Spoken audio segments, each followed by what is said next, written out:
കേരളക്കരയെ ഒന്നടങ്കം കണ്ണീരിലാഴ്ത്തിയ ഒരു വാർത്തയാണ് ഇന്ന് രാവിലെയോടുകൂടി പുറത്തു വന്നത്.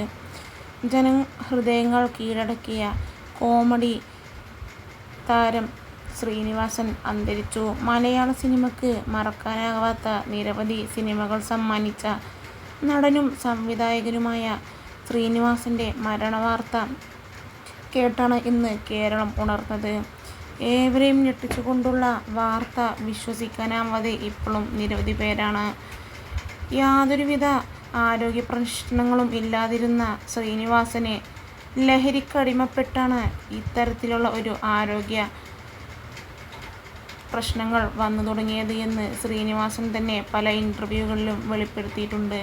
ലഹരിയാണ് എന്നെ ഇത്രയധികം അസുഖക്കാരൻ ആക്കിയത് എന്നും ശ്രീനിവാസൻ തന്നെ തുറന്നു പറഞ്ഞിരുന്നു. ഇപ്പോഴിതാ അതുതന്നെയാണ് മരണകാരണവും. ഈ ഗതി ആർക്കും വരരുത് എന്ന് പല ഇൻ്റർവ്യൂകളിലും ശ്രീനിവാസൻ ആരാധകരോട് തുറന്നു പറഞ്ഞിട്ടുണ്ട്.